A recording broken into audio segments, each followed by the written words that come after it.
Newly elected President Cyril Ramaphosa is expected to name his cabinet, and the key people charged with driving the economy towards growth to ease unemployment and stave off the threat of downgrades by the ratings agencies later in the year. Economists and experts have been talking all week to CNBC Africa about who should be in that cabinet and what shape economic policy should take. Let's take a look at that conversation right now. This is economist Yolanda. He has been studying South Africa for more than 20 years. In the next 2 days, the government will name its cabinet. Mahlangu has his own ideas as to who should be in it. So there's a I would cabinet you're imagine going to throw if I have to offer names, is that probably the first person that comes into mind would be a person like Tito Mboweni, who was one of the finance minister. It may be quite prudent to actually include him in the cabinet. I would also think that in some other very important function, like in the presidency, economic planning, Minister Nkosazana Zuma would probably be maybe still fit the bill, or certainly I see her playing much of a role there as well. And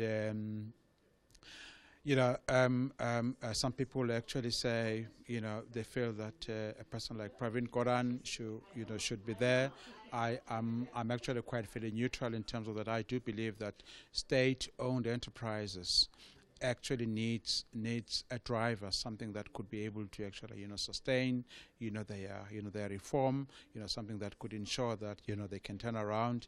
If Pravin Gordhan can do that, certainly by all means, I think he should be there. For me, what is important is the machinery below the cabinet. It is the bureaucracy, it is the department, and I think after all this interest of the cabinet have actually waned, maybe we should be focusing as to who are those heads of departments, who are these DGs, because that's a layer that is so absolutely important in this country.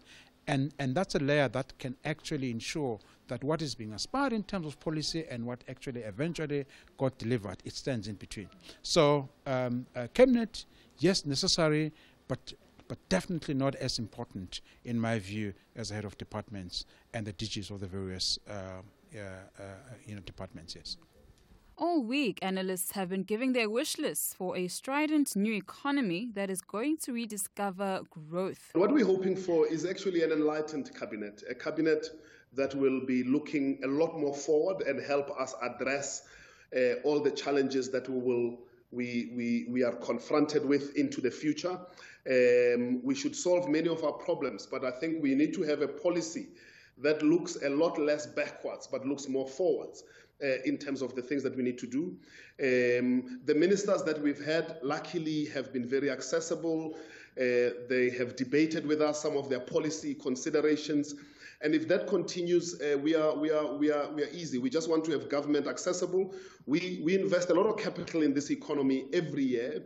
So as investors, we want to have that level of dialogue and interaction, not just for our shareholders, but also for our employees, for our suppliers, because we are all the time trying to create shared value, which will be accessed not just by shareholders or one stakeholder, but all the multiple stakeholders that are involved in the company. In period of transition, you need some continuity.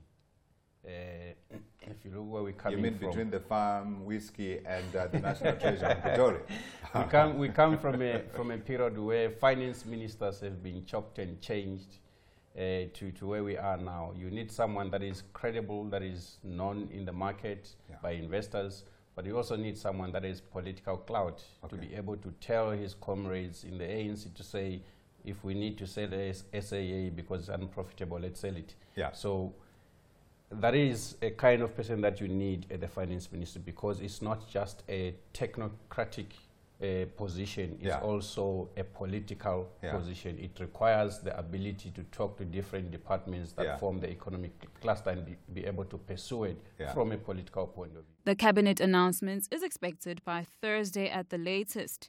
Economists like Mahlangu will be studying those appointments very closely. Yolanda, Mabanga, CNBC Africa.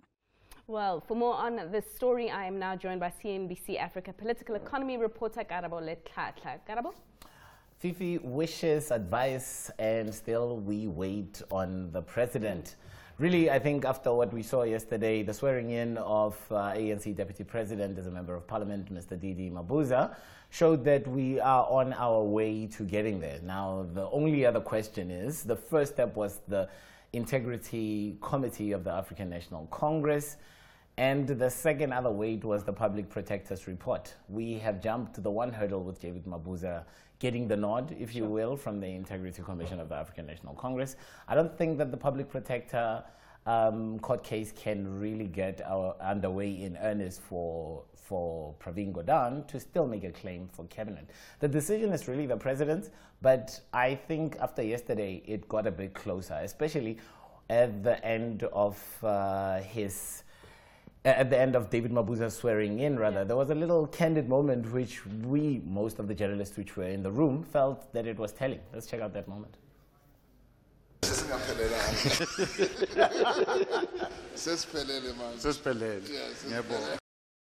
Wow, okay, so direct translation, so we are complete. The set, very telling indeed, yeah. It is a very telling statement. I mean, you get the fact that Cyril Ramaphosa, and as a man who is campaigning for the unity not only of the African National Congress, but of course the country at large, it would not serve his cause to not have David Mabuza there, a man who helped Ramaphosa become elected at the 2017 ANC Selective Conference. So you get the sense that he wants... President? I think David Mabuza will definitely be deputy president. Is the only way of keeping the unity of the African National Congress still, even if you will, permissible on the national scale. I really think that the president will be at loath to leave out Pravin Gordhan, but I find it very difficult to see how he's going to include him. For a man who wants to see a cleaner, effective government, how do you hold up Pravin Gordhan in that regard? You know, considering what he wants to challenge. So I think he might. So you don't see him waiting out, huh? I really don't see Pravin. Listen, this is by no means, you know, a word in the no, but I think it's going to be indefensible to put Pravin Gordhan there. I mean, Karabo, you speak with analysts all the time on CNBC Africa's political capital. What do you think they would say about the return of David Mabuza as an MP and the return of him possibly as deputy president?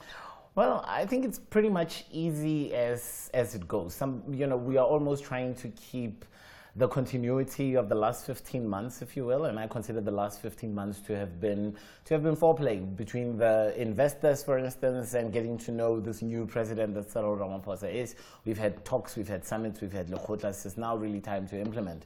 And even the Democratic Alliance, the country's opposition party, has pushed for Ramaphosa to make the announcement. The EFF, of course, is also pushing for the announcement, but, you know, more the exclusion of Pravin Gordhan. It's very interesting to see how the national picture is playing out.